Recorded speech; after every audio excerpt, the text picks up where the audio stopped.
But then in 1989, that the Who did a on Fox TV. They had a special from the 1989 tour where they did Tommy the first half, and then the second half they did Who's Greatest Hits. That video is the reason. That's my entry point to the Who. I got it like that year on VHS, for however much VHSs were at that point, and I wore that thing down. The Tommy stuff was good, but it was also like when they came back from commercial break, Pete Townsend had this Rickenbacker on, and they launched subs. Just that video in general really got me hooked at 10 years old. And so I started looking for the studio versions of the recordings that were on the special, and then I got the Who's Greatest Hits, the Union Jack button up shirt album, and I wore that down to pieces. And then Who's Better, Who's Best, and it kind of snowballed there from there, and it kind of never let up.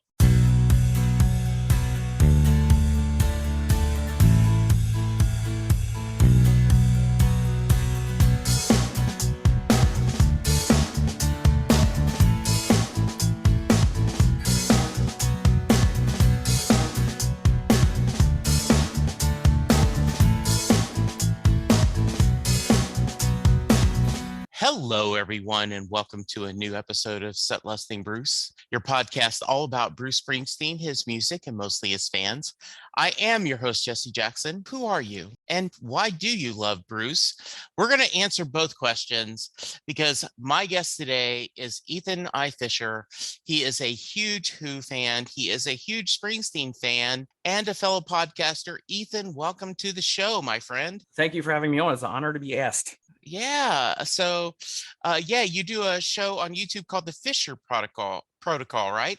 I do. Yeah. Yeah. Well, I can't wait to hear all about that. But we always start at well, first off, tell us a little about yourself. My name is Ethan. I love the Who. The podcast started as something as a way to kind of give my wife a break during the pandemic. She's been married for a very long time, and she's kind of sick of hearing about the Who. So, yeah, that's how that goes.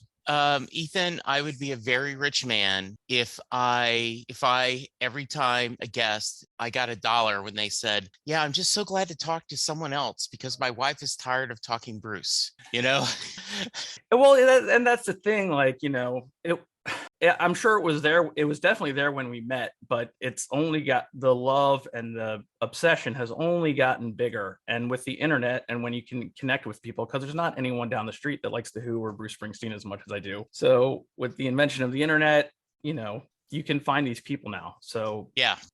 And the other thing, I'll often go to my wife, hey, do you want to hear a story? And she goes, is it about Bruce? Never mind. And I'll just tell my wife, and I'll keep it to one factoid. You know what I mean? I'll keep it to one thing. If I go to two, I'll be like, okay, you're bored. I got my son's middle name to be Townsend.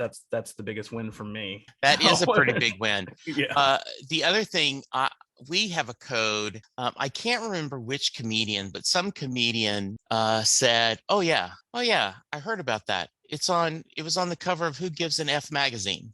Right. Yeah, and right. So I now, I will go to my wife. Hey, you know what I was reading on Who Gives a Damn magazine or Who Gives an F magazine? Right. And that's her clue. I'm about to tell you a story that you probably don't care about, but I, as being married over 35 years, have the need to tell you. Right. And so she listens, and then she goes, no, that wasn't on the cover. That was actually an interesting story. I'm glad I shared that. Or other times she'll go, what am I supposed to do? So. Or a good one would be that. Yeah. That not only was that in this magazine, but it was buried on page 36 in the corner. Oh, I like that. I like that line a lot. That's good. Yeah. So, I always like to start at the beginning, Ethan. Where did you grow up, and what kind of music did your family listen to growing up? Well, I grew up right outside of Washington, D.C. in Prince George's County. So the Capitol Center was our big home of the 78 Mega Bruce show. The Capitol Center in Largo, Maryland was where we saw most of the shows growing up. A lot of Beatles coming out of the parents, a lot of mixtapes that had some ABBA on it, had a lot of early 60s British, your doo-wah ditties, Wild Thing, Have I the Right, Needles and Pins, Ferry Across the Mersey, and a lot of Beatles things up until Sgt. Pepper. And apparently, according to my parents, the Beatles ended at Sgt. Pepper and there wasn't anything after. So thank God for Brothers for that one. And most importantly, my dad had this record of the 1973 London Symphony recording of Tommy. Yeah. Because he really liked the Rod Stewart version of Pinball Wizard. And that was in our collection. Ah, okay. So I take it did you go through a phase where you rebelled against your parents' music, or have you always just accepted, hey, that's pretty cool? I like listening to this. I have always been 10 to 20 years behind my age as far as Okay. So I've only recently started discovering things like Tool or, big 90s thing, like when I was going to high school, because I was so immersed in high school in my who-ness. You know what I mean? But Sure. Against my parents' music, I never rebelled against it. I always loved it. I was always driven to guitar-based. Okay. Yeah. So you mentioned the symphonic Tommy.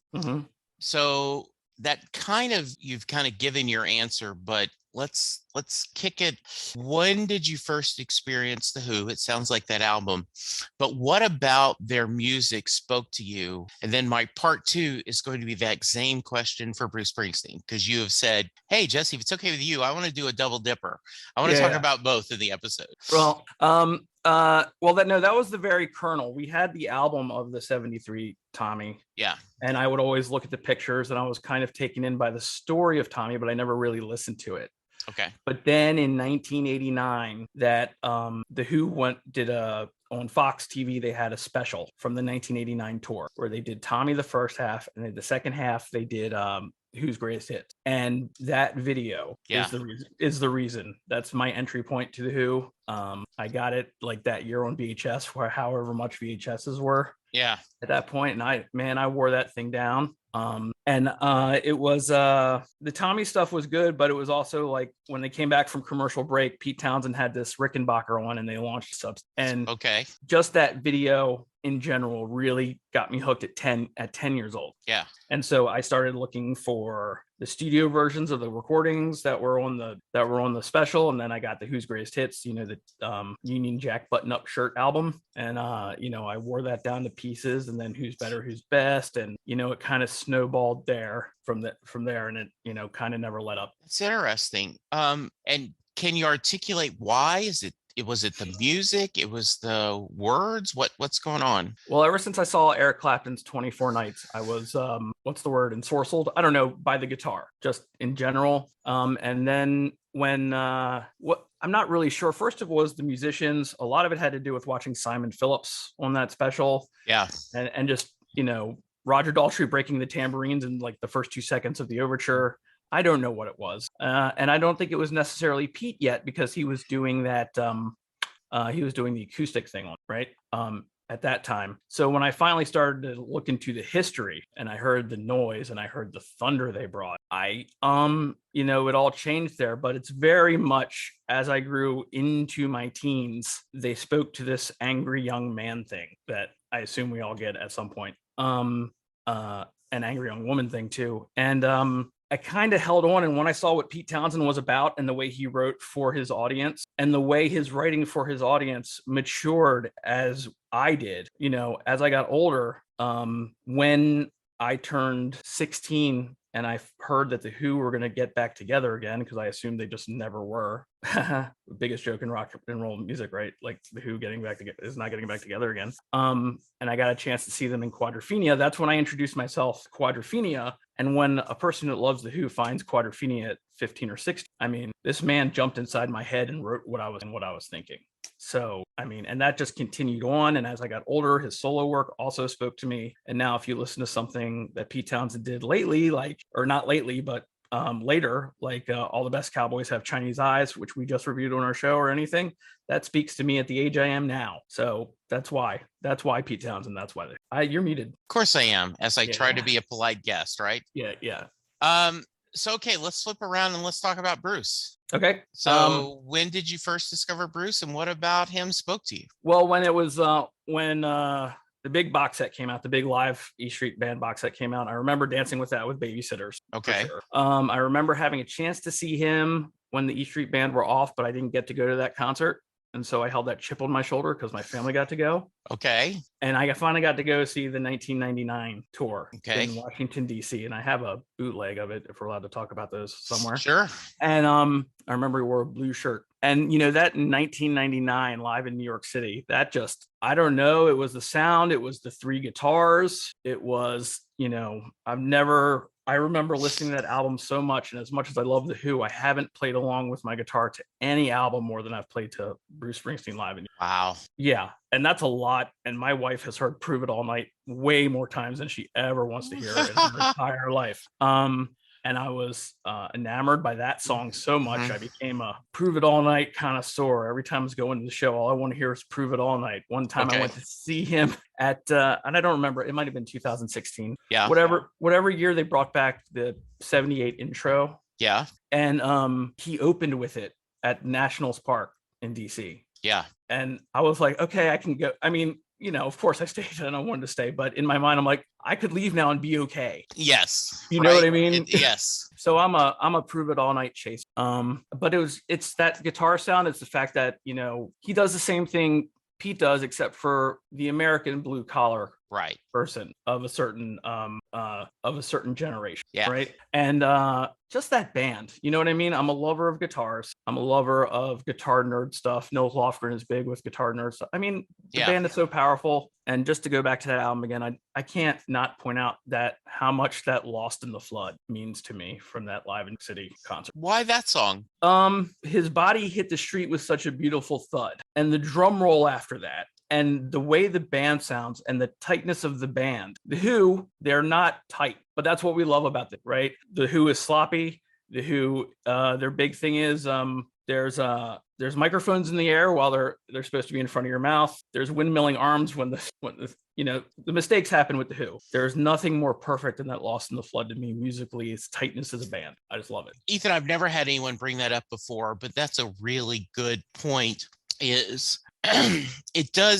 I've had a guy on the podcast who told the story that the first time he saw Bruce was in Germany, and it was one of the early tours, and might have been an early River tour. I can't remember sure. It doesn't matter, but it's a great story. He talks about for circumstances that are amazing, he gets in the sound check. And so he sits there and he said, it must have been the River, because he said he'd heard the beginning of Hungry Heart more times that day than he ever could imagine, because he watched Bruce go from one part of the stadium, the arena, to another, and the band's on stage kicking it off Hungry Heart. Okay, that's enough. And then he would move. And I've also been told people that nothing happens on stage when the E Street Band is playing that Bruce is not totally aware of and is okay with. I hate to use the word sanctioned, right? But you're right. I mean, they are,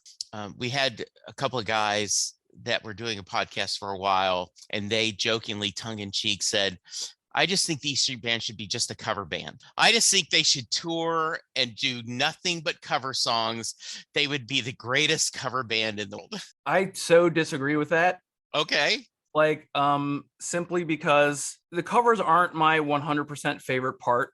I was at the Redskins Stadium, Washington, Raul John Stadium, whatever it was called back then, for the day Johnny Cash passed away, and he opened with Walk the Line, right? And so every time there's a cover that seems to be very meaningful to where he is, say it's Staying Alive or Highway to Hell, I really like those. They're not 100% my favorite part of the show when they do that thing in the sign. Yeah. I just want to say before I get back to that history with that, I guess I'll come back with the how many times have you seen them kind of stuff. Yeah. But the covers, they're a cover band for Bruce Springsteen songs, if that makes sense. No, I get that. And that's, I understand why you're saying that. And I guess my point was not necessarily the covers as the tightness of the band. How well they play and how way they play together. And unparalleled. And it is amazing. Like, as we're recording this, it's toward the end of February, and a few weeks ago, Ted Nugent, had bad things to say about Bruce, but even as he was criticizing him, he had to praise the E Street Band, right? Like he criticized Bruce because his band was so good that, they carried him, which we will leave, Mr. Nugent to his opinion and move on. But I do think it is amazing when you're in the pit or you're in the stands and you're in your seat and you just watch them make magic. And it is amazing. And when they finally started to coming back to Baltimore, and I've seen them twice since then. Yeah. And I think I might have saw the next or second to last full version of Born to Run that Clarence played on. I think it's Baltimore. We could do the research on that. Yeah. I'm not 100% sure. It's just amazing. And it's those things I live for, those 2 hours when that band is on stage. For me, it's The Who and it's Bruce Springsteen. I get that from. Yeah. My two big obsessions are Brian Wilson and the Beach Boys, and Bruce and E Street Band. I know there is a connection with the Beach Boys and the Who. I had a friend who was a huge Who fan and talked about Keith Moon and his love of surf music, which I always thought was very cool. That this you would not think there would be this cross set of fandom, but it was. It's the best part of the Kids All Right movie, right? Is the Who playing Barbara Ann. I wish there was more footage of that, with Keith singing. So yeah. Yeah, great. That's great. And I believe the history of rock and roll and 500 songs is a podcast that I love, and I think he covered the Who and some of their early in one of the episodes and talking about how it got expensive them destroying guitars. So we may have to talk about that in a little bit. Yeah. So all right, we'll do another duo question. How many times have you seen the Who? Do you count? And how many times have you seen Bruce and the band or in solo tours? And do you count? Well, no, with Bruce, I don't count. I can tell you that since that 1999 DC show, any DC Baltimore appearance Bruce Springsteen and E Street Band have made, I've been there. Okay. And I have been more than a few of Philly shows. And I definitely went to that third night of that 5-night stand at, I guess it's Giant Stadium or Meadowlands, whatever. MetLife, whatever. Yeah, what it was. Yeah, Meadowlands. Whatever. Yeah. And of course, I bought it for the last night, and then they added 2 nights, so I wasn't in the last night. I was in the middle, but I heard Born in the USA, Bruce Springsteen in New Jersey. I mean, it was an amazing experience. I went at the last, the kind of final on the river tour, and I ended up, my lovely bride helped, blessed my son and I flying into New York, and we went to the second of 3 MetLife. It was kind of they had gone to the America, they'd gone to Europe, they'd come back on the river tour, and so they were performing there. It was the second night. He opened with Incident with Strings, and if at the end of the episode and end of the concert, they were hitting close to 4 hours.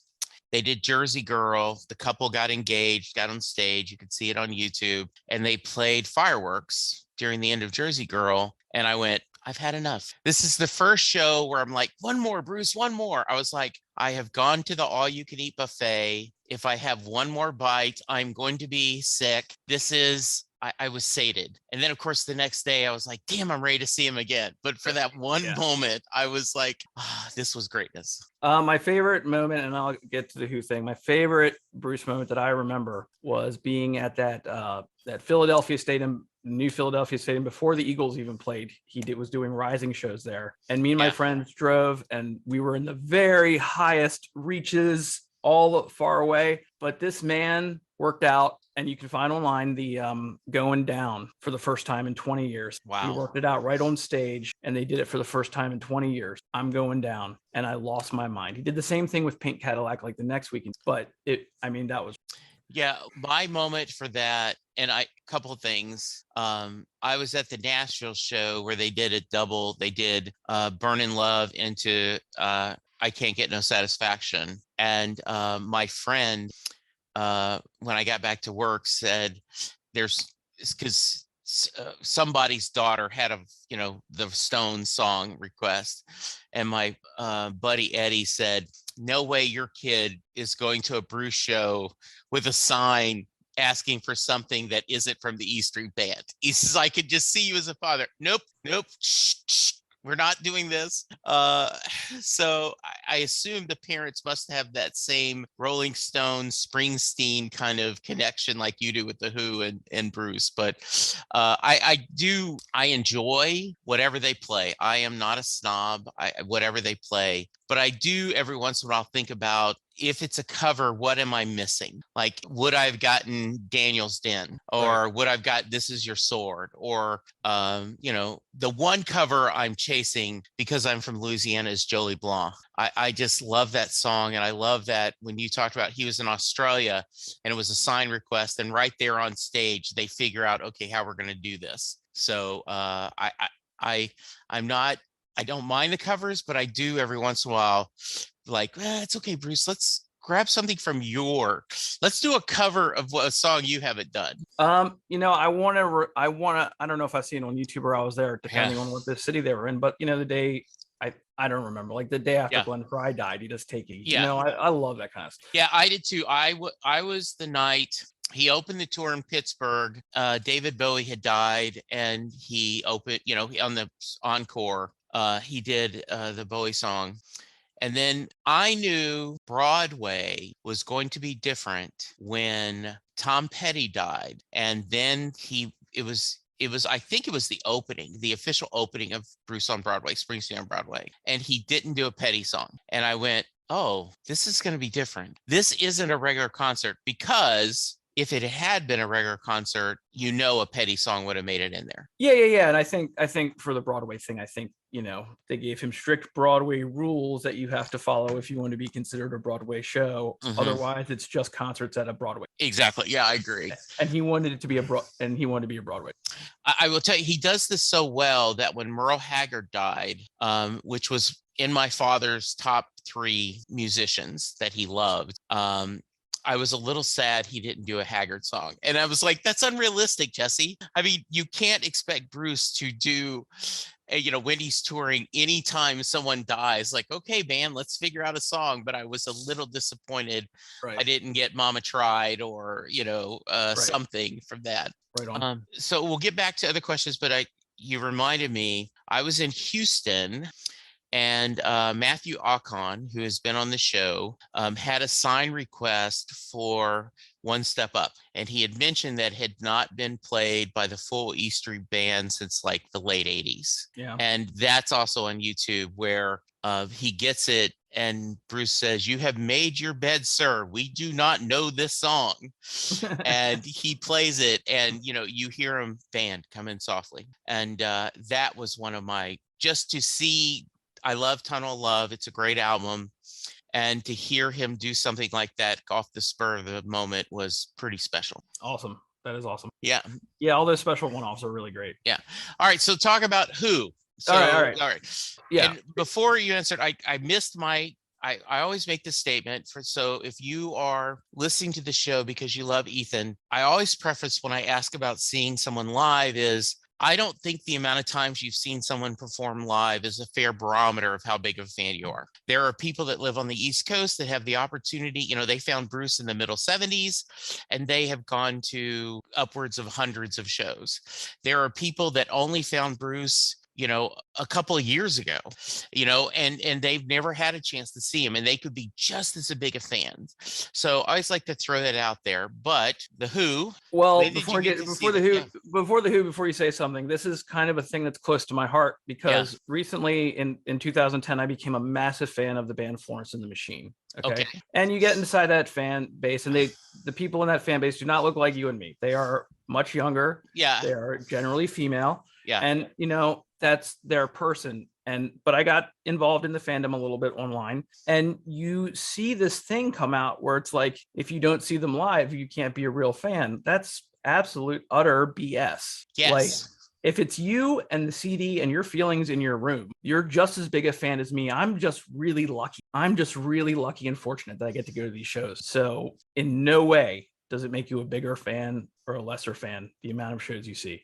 Music is between you and the maker. That is beautiful. And I don't say that lightly. I actually am tearing up a little bit because it's true. and this is across all fandom, every once in a while there's this snobbery, like, well, if Born in the USA, if Born in the USA is your favorite CD, obviously you're not a real fan. F you. You know what?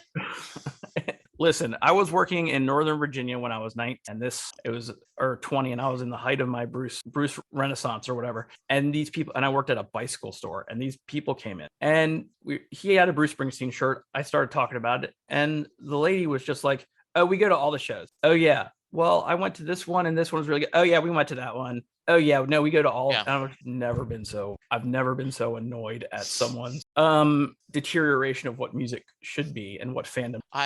So for April Fool's last year, I got a stand-up comedian who had been on my podcast and who was not a massive Springsteen fan, and he played obnoxious Springsteen guy, and we did the episode of like, yeah, oh, if you can count how many shows you go on, doesn't count. You aren't a real fan. Yeah.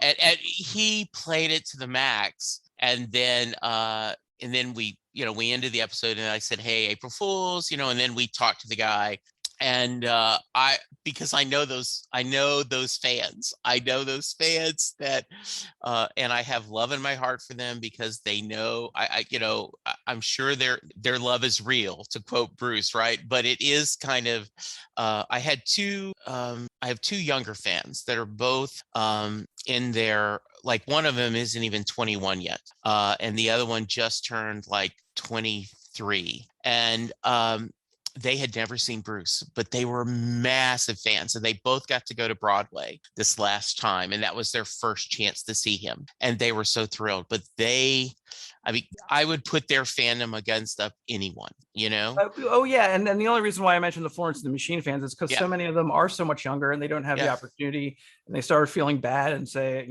my life, it's not worth it unless I can see her. And I'm like, you'll go. Yeah, you'll get your chance. You'll get your chance, and it'll be amazing. Yeah, absolutely. Okay, so The Who. All right, so The Who. I warned you we may go off on tangents, and I love them. That's fine. Okay, so I will make a full effort to talk about The Who for a while. Okay. I have seen The Who perform live 25 to 30 times since 1996. Okay. Quadrophenia. Okay, so 1989 I first saw them. 1995 I think they did, or six, they did the Hyde Park show of Quadrophenia with Roger Daltrey and the Eye Patch, right? Okay. And David Gilmour, and that was still the big band, of course. And then through someone, I heard that they were going to be at Madison Square Garden doing Quadrophenia for however many nights, with Phil Daniels live from the Quadrophenia movie doing the narration, right? Ooh. And that show is one of those shows is definitely online. It was a King Biscuit Flower Hour live radio thing. And my grandmother, God bless her, God rest her soul, she wanted to go see Jackie Mason on Broadway. We're a Jewish family. Yeah. So I took this trip that I always take. I took a million times since then. We grabbed the Northeast Express, the Amtrak. We go up to Pennsylvania Station. We go across the street to the Pennsylvania Inn. We check in. I go right across the street to Madison Square Garden. And there I am. It's the stuff of rock and roll dreams. I'm seeing Pete Townsend. I'm seeing Roger Daltrey. I'm seeing John Entwistle. I'm seeing the band do Quadrophenia at Madison Square Garden when I was 6. I could not believe it. I lost my mind. I listened to the Quadrophenia, and then they came out and they did Behind Blue Eyes and Substitute, and I've never been so happy. And so since then, that's the one thing I try to get back. I try to keep going to Who shows. And I've purchased 2 shows this year for the tour they just did. You're always trying to get that high again, chasing that high again, right? Well, yeah, I'm chasing it, but it's also one of those things where it's not like Bruce. It's a different thing because, Who set lists, the love and death, they don't change. You know what I mean? And, they have a certain slots they need to fill for people. They're the CSI band, right? Yeah. So you're always going to hear, Who Are You, Behind Blue Eyes, Bob O'Reilly, Won't Get Fooled Again, no matter what. And those are fine. Those are great. But lately they've been throwing us a couple deep cuts. And the second biggest moment was when I was 40 for my 40th birthday a couple years ago. I got to take my then 7-year-old son. Oh, nice. And I took him to see The Who. And that was, I would say again, greatest moment. Because he loves Tommy. And so he got to hear like 7 songs or 5 songs from Tommy up front, including the overture. And then it started to rain and snow, and a little bit, and we were in the outside amphitheater. So I took off almost all my clothes. I sheltered him because I know they're doing Baba O'Reilly at the end, and I know it's with a violinist, and I know that's his song. Yeah. So I'm making bad parenting decisions left and right. I'm like, or genius parent decisions. When you're like, listen, you need to eat this ice cream because you need the sugar because you need to stay awake. That's not a good parenting decision. I'm not proud of it. Right. But he's 7. He's not really going to be into listening to a very long instrumental piece like The Rock from Quadrophenia before Love Reign Over Me. He's not going to like be really, or they're doing Imagine a Man from the Who by Numbers. He's not going to really be into that stuff. I got to keep him going. So when we get to the end, and I have a video of it, and when Baba O'Reilly starts, it's just as magical as I thought it would be in my mind. It's amazing. So it sounds like you're raising your son correctly, even though if you are force feeding him ice cream. I will still, as a dad who took Chris to shows, there's a local band called Brave Combo that does rock and roll polkas. Yeah. We used to go see them a lot. We went to see Sarah Hickman perform a lot. And so I say good, Ethan, you're a good father. And if all goes according to plan, he'll be seeing Paul McCartney in June, and we're definitely going to see the Who together in May. So, and I'm taking him to see New Order in September. Oh, very good. Very excited. Yeah. Cool. And there'll be a phase, right, where he'll bring music to you, and he'll say, "Hey, Dad, listen to this band," and that's going to be really cool. He's trying to get me into Imagine Dragons, and that's not really taking, but you know. That's good. So on road trips, do y'all take turns on who picks the songs? I try to let him get in a few. Yes, I understand. Yes, but we have Who concerts to prepare for. He needs to know some things. Exactly. There we go. Talk to me. You've shared so many, but are there albums or songs for either artist that really mean a lot to you? You talk about Prove It All Night. You're a chaser that I guess if you had to rank would be your number one Springsteen song. But that, like in Murder Incorporated, probably, and just whatever's on live in New York City, kind of thing. And Because the Night and all that stuff. But with the Who, it's kind of more complicated because as a Who deep diver, you know what I mean? Like you have to look past the first disc of a greatest hits. Yeah. Sometimes into the second disc of the greatest hits or to the third disc of the greatest hits you would make. Mm-hmm. Right. So, I mean, all of Quadrophenia is my favorite Who album. Okay. The two odds and sods tracks that are Pure and Easy and Naked Eye are two of my top favorite Who songs. I always say Naked Eye is my top favorite Who song of all time. Okay. But that changes on a daily basis, right? As fans, we know that some days it's going to be Slip Kid on the Who by Numbers or the live version of Dreamin' from the Waist by Who by Numbers. And I was born in 1979, a year after Keith Moon passed away.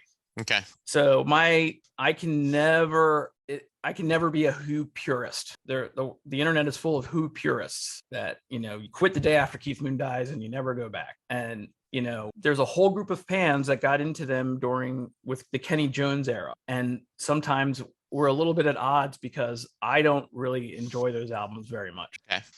But Endless Wire, which came out in 2006, and I don't know if you've heard that at all, that's the first new Who recording that came out since I was a fan. Wow. And I love that record. It's got like 2 or 3 of the best Who songs in my mind. Mike Post's Theme and Black Widow's Eyes. They're on par with anything Townsend has done. And there are people out there right now that will fight me for saying that, you know what I mean? Yeah. They really don't like those. And I just love them. I love all that stuff. I like Marty Robbins, their last album, Who, which came out like 2 years ago. I need to get into that one a little bit more. It has a couple good songs. People seem to really like it more than Endless Wire. But we talk a lot on my show about entry point, and we should be sensitive to entry point. So because when the Who did that big Kenny Jones stretch up until their farewell, they got a lot of new fans at that time. And so that's a lot of people's who are talking about the Who now. That's their main Who stuff. And they love, Daily Records or It's Hard or Cook County. And, there are a few songs from that era I like, but it's not a lot. It's not what's. So Ethan, I talk a lot about that. Born in USA is a gateway drug to Springsteen fandom to a lot of people. And as I've already talked about, I get upset with people who are elitist, that an album that had 7 top 10 hits is kind of dismissed, like, oh, darkness on the edge of town, or get the fuck out, and I think, like, for me, Devils and Dust has a special place in my heart because I didn't see Bruce live till 2002 during the Rising. Sure. And I had listened to the Rising, but I'd kind of casually listened to it, right? Mhm. And so when I went to the show, there were tons of songs I really didn't know. And then when Devils and Dust came out, that was the first CD that'd come out since I'd seen him live, where Right. I'd made that switch, where I was a casual fan to, oh my God, this guy is a rock and roll, God, small G. Right. And so I listened to Devils and Dust over and over again, over and over again. That was the only CD that was playing in my car, and I just played it over and over again. So when I saw him in concert, it was just him, I was thrilled hearing every one of those songs. Like, so intellectually, I realized Devils and Dust is, I'd give it, if I'm ranking CDs, it's in the middle, maybe the lower third of other things he's done. Not that that's a bad thing. We have to grade on a curve. But because of the emotional and historical significance to me personally, I always have nice things to say about that. Right. I say Quadrophenia, right? Yeah. And there's a little Who fan in the back of my brain that's punching me as I'm saying that, saying you're not talking about Who's Next at all. Right? And you can't argue that it's the biggest and what people consider the best Who album. Right. And what is best and what is my favorite are two different things. Okay? So if you're putting one album in the time capsule for ancient aliens to discover in 2 million years, you're putting in Who's Next. Right. Right? You're putting in probably Born to Run, right? Right.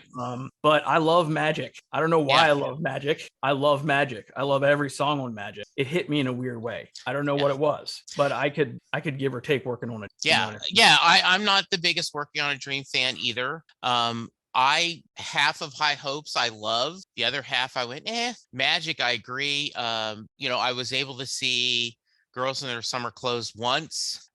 Loved it. And did you buy that single, that Girls in Their Summer Clothes single that was on iTunes? I love that. They did. I love that with a different. It's great. It's great. And then, I'll Work for Your Love is one of my songs that's on my wish list. I'd be like, oh, I know the chances of them doing I'll Work for Your Love are minuscule, but I would lose my crap if they started playing that. And I hope people are following us. I know we're ping ponging between the two bands, but I can do this with these two.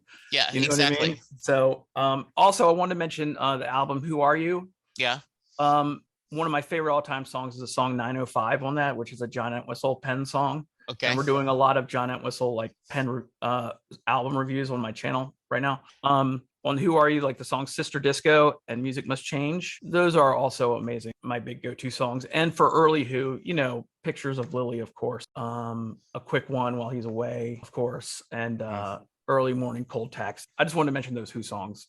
No, I'm glad you did. All right. So talk about the Fisher Protocol, Ethan. Talk to me about, you've already said one of the driving forces was your lovely bride telling you, please find another outlet for Who Talk. So talk to me a little bit more about the YouTube, or, quote unquote, I basically it's a video podcast, right? So let's talk about what kind of the origins, and then give me a little bit of what you guys are doing on the podcast. Okay, so I don't know if we're in the TV, you watch Lost or anything like that. Okay. Yeah. So did you ever hear the podcast Jay and Jack? They did Lost. Okay. So I became part of that community, and after I started interacting with those hosts, and I started to become a regular contributor through letters when they started doing Westworld. And then Jack, who is a great guy, would call me on occasionally to do, when he does Lost rewatches, to come on and talk about episodes. And right around last year, we started to completely watch a show called The Leftovers, which is my favorite show, and we talked about it every week. Amazing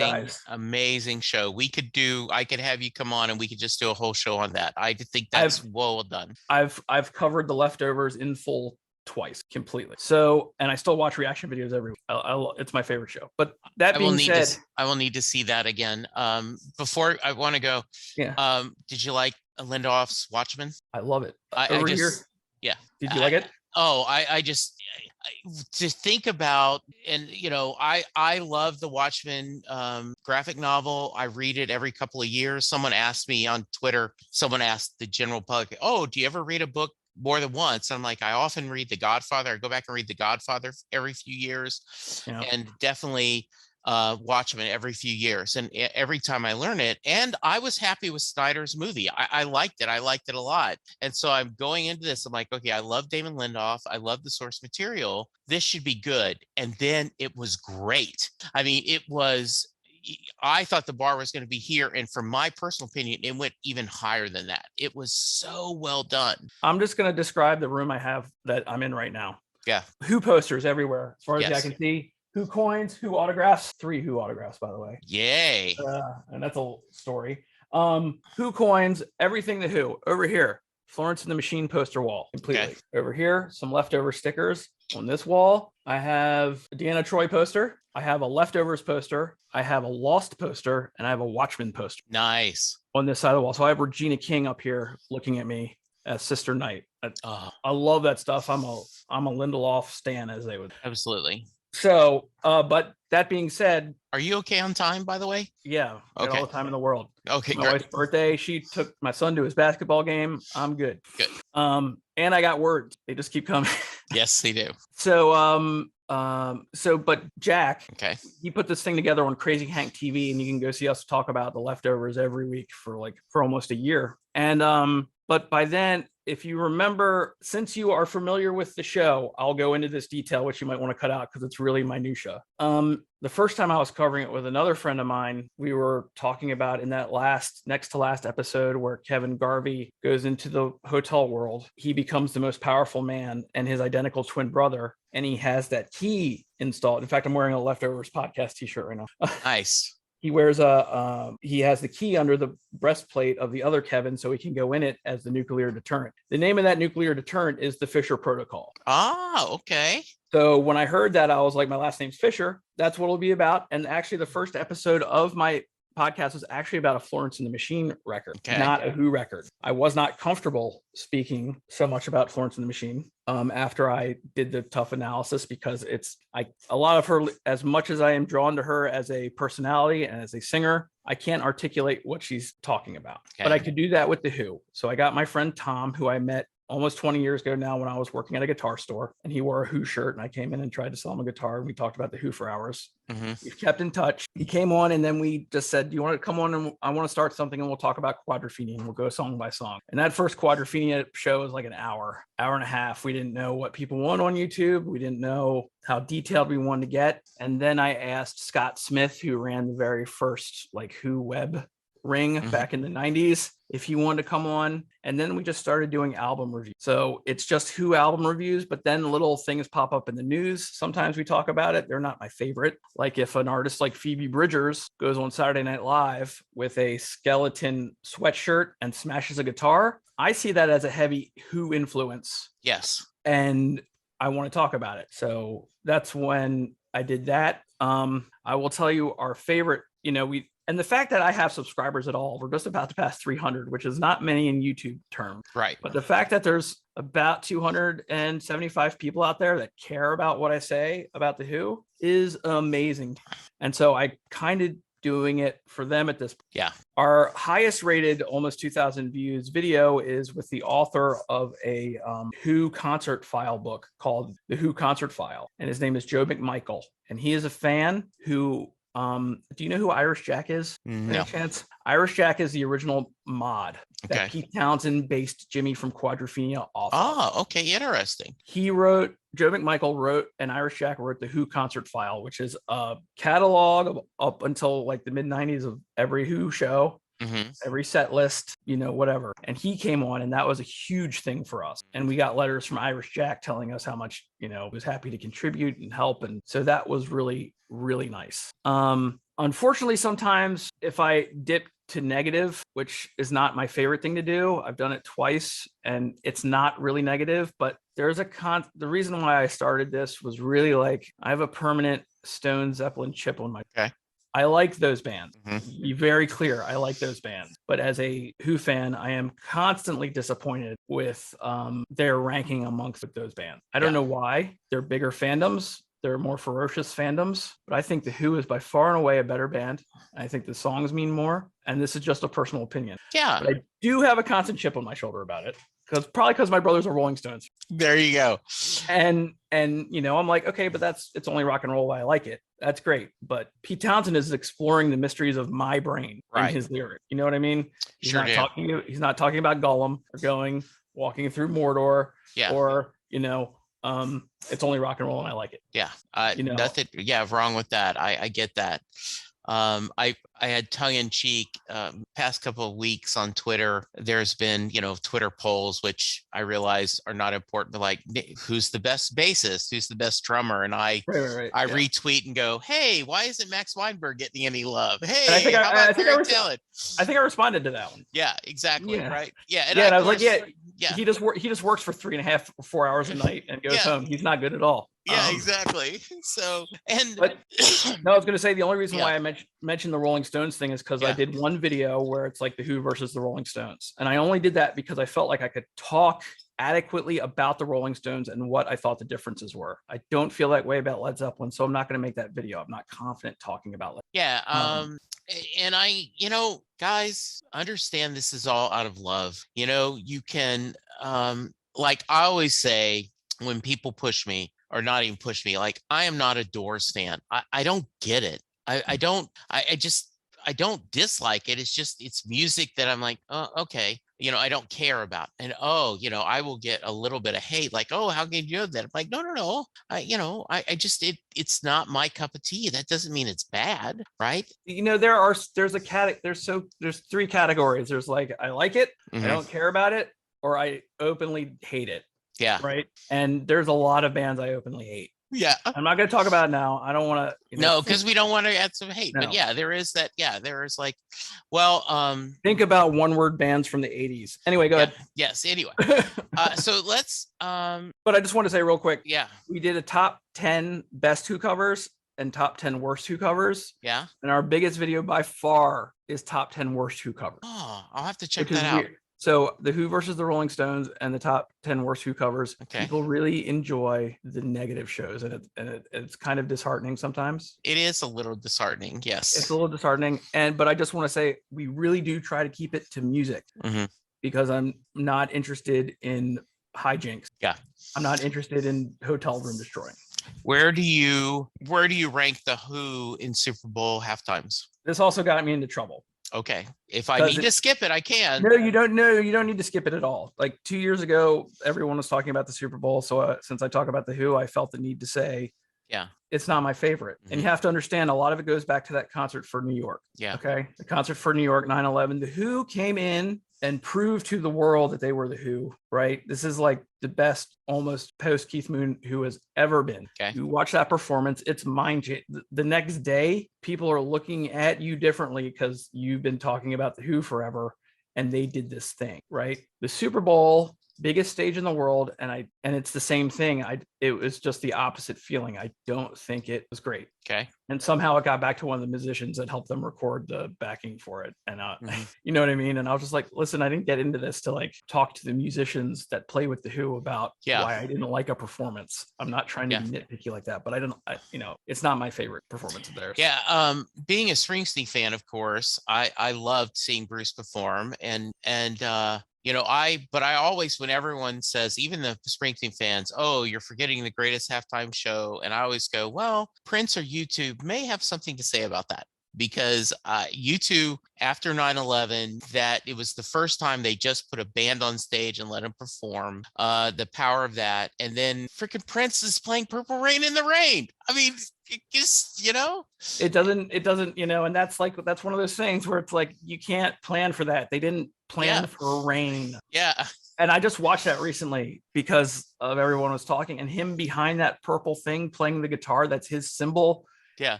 That's a moment you can't manufacture. Yeah. In fact, if you put it in a movie, you'd say, oh, this is so cheesy. Oh, come on, people. And the hawking the only thing I didn't like about the halftime show with Bruce was the hawking of the working on it. Yeah. But I understand that's what it's for, and that's Yes. what you do. I get it. Yeah, but absolutely. Yeah. No, I don't want to hear that. Yeah. I get it. All right. What are songs you're chasing?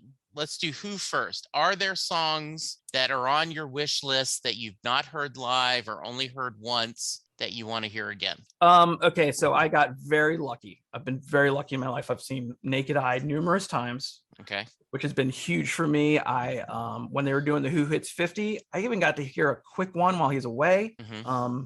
When the last go around, something happened and they dropped Eminence front for the night and added Slip Kid. And I never thought in a million years I would ever get Slip Kid, and it was at the last Who concert I saw. Okay. And in your mind you always think the last Who concert you're going to see is the last Who concert. Yeah. So I would have to think on. I've never heard Pure and Easy live. I would like to hear that live. Okay. Yep. All right, flipping it to Bruce. Anything you're chasing? I haven't heard Lost in the Flood live. Okay. I haven't heard my favorite cover of his, Dream Baby Dream live. It's on my list. Yeah, and I mentioned this before. I don't know how he chooses his covers, but Dream Baby Dream is an amazing version. That video, when that came out, and I often show people, I go, if you want to know what it's like watching Bruce on stage, if you want to sample, do 10th Avenue Freeze Out in the 99 live in New York, right? That epic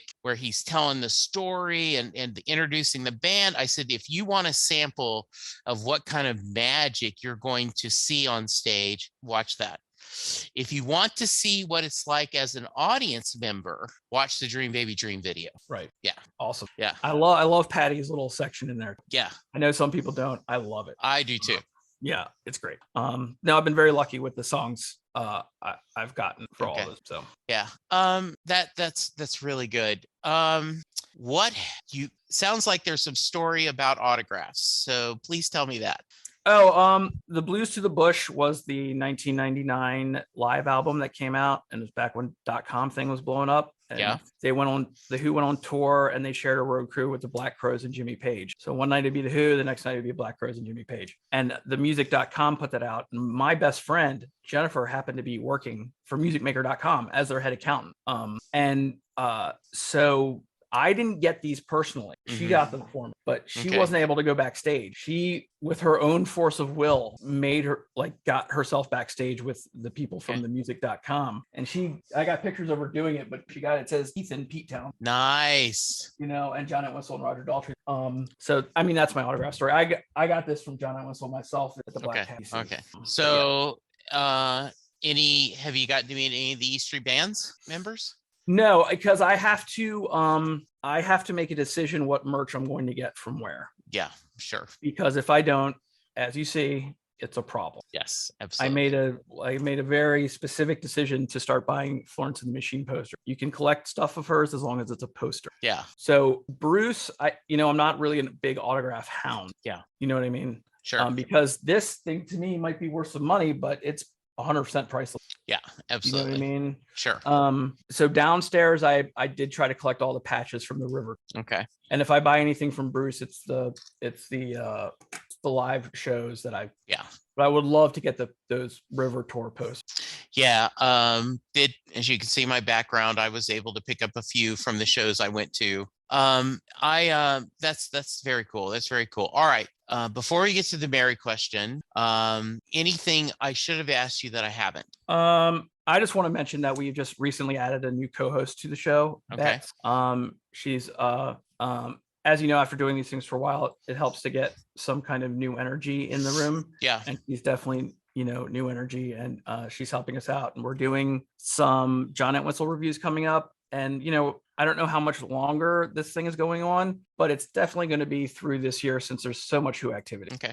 And that's it. And I had one quick question before the Mary song for you. Yeah. Because I think that I might get stoned for this, but I'm going to ask. Yeah. Dancing in the Dark live now. Okay. So with the saxophone instead of the synth. So Yeah. my controversy is just I tell this to all my audience so that they know that this is the umbrella. When someone asked for I do an episode which I want to have you do, but do a Who version where I do songs of your life. Okay. It's 11 questions. The answers have to be Springsteen songs, but you can't repeat. Okay. So song that made you fall in love with Bruce, song you'd love to hear live, things like that, and you can't repeat. So I'm going to send you the questions, and if you're willing, have you come on, do a Who version. Okay.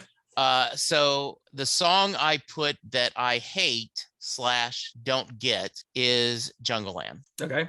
And people like, what? You are crazy. I'm like, no, I'm not saying Clarence's solo isn't brilliant. I'm just saying the song to me doesn't speak to me emotionally.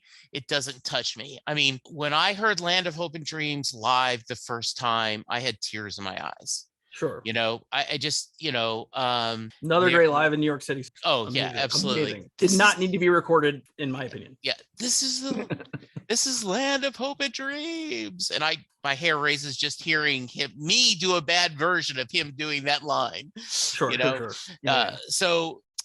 So I think that Jake in his mind is going, pick someone already, Bruce. I'm playing the sax solo. I'm ready to take a break. Hope, just go ahead, get someone on stage, do your dance so we can move on. Because often that gets longer and longer and longer.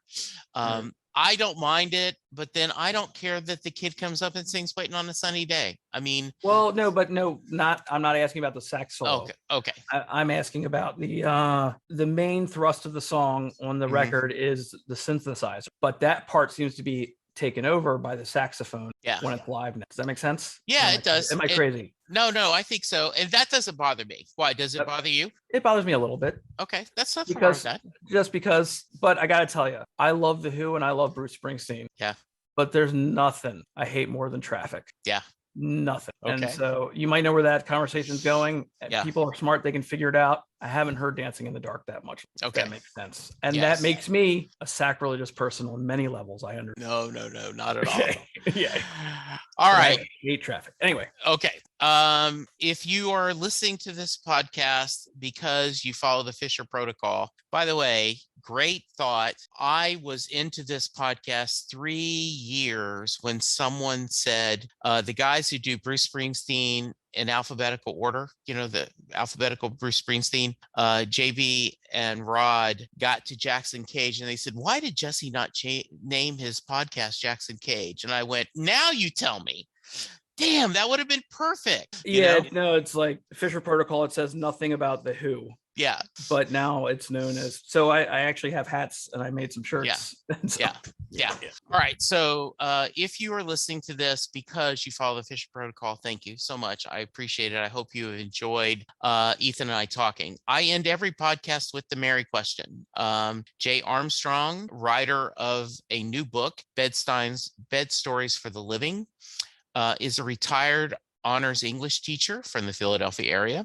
When he was teaching, his honors English seniors would spend 2 days breaking apart Thunder Road. They would look at all the lyrics. They would talk about the imagery Bruce uses. They talk about the themes of the song. He would compare it to Robert Frost, The Road Not Taken. And at the end of the 2 days, he asked his class, does Mary get in the car? Ethan Fisher, that is your question. Does Mary get in the car at the end of Thunder Road?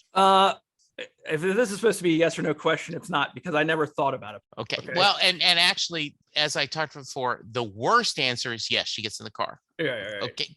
Can you give me a little, so yes. Yeah. So it's like, I never thought about it before. Yes. And I put in scenarios in my brain. This is how I think about music. Yeah. I thought about this question a lot since I first saw it. Good. So, I thought about what happens if she doesn't get in the car. Does he just swing around the corner and that's where he picks up Rosalita? Yeah.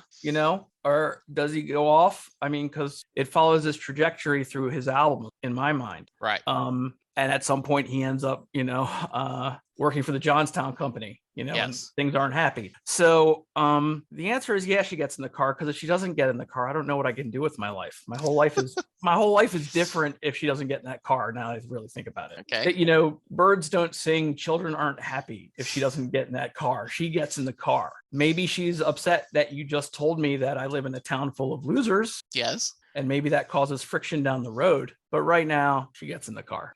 I like that answer. I like that answer a lot, Ethan. All right. If someone wants to reach you, what's the best way? And promote the YouTube channel for sure. YouTube.com/C/Fisher Protocol, at Fisher Protocol on Twitter, which I get snarky. So, and at Fisher Protocol on Instagram, and fisherprotocol@gmail.com. But the best way is comments or, on the YouTube channel. Good. Like any final thoughts? I had a really good time. I think you can see that this could go deeper. Yes. And hopefully one day we can. Yes, I will give you an open invite to join me anytime. After I stop recording, I actually have a couple of thoughts that we might cover. So stay tuned, listeners. All right, listeners, go get vaccinated, go get boosted. As we are recording this, think a good thought for our friends, the Ukraine, not the Ukraine, for Ukraine, friends. that this is a scary time for all of us. So let's be good to each other, because really that's the only way we get through this. Ethan, thank you. Listeners, thank you. And we'll talk to you soon. Goodbye. I want and need feedback. You can reach me multiple ways to tell me what you like or don't like about the show. You can reach out to give me guest suggestions, or maybe to join me on the podcast yourself. We're on Twitter at SetListingBruce or at Jesse Jackson DFW. I have an Instagram, SetListingBruce, or Jesse Jackson DFW. Our Facebook page, facebook.com/SetListingBruce. Go to patreon.com/SetListingBruce to find out how you can support the show, and we have several tiers of support. Please go to your favorite podcast player and hit subscribe, and tell a friend about the podcast, because that is the way we're going to grow. If you're not tired of hearing me speak, you can hear me on Next Stop Everywhere, the Doctor Who podcast, where Charles Skaggs and I talk all things Doctor. The How Many podcast, where me and my friends Gary, Scott, Bob, and Jr. talk pop culture. And finally, my newest podcast, The Last Best Hope for Conversation, a Babylon 5 podcast, where Karen, Lou, and I are going through the TV show Babylon 5 one episode at a time. I am always looking for guests, so please reach out to me, setlistingbruce@gmail.com.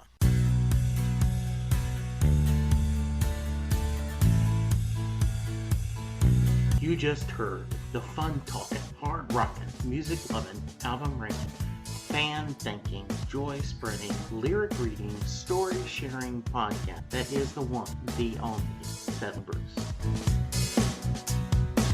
The theme for Set was written by David Rosen by permission.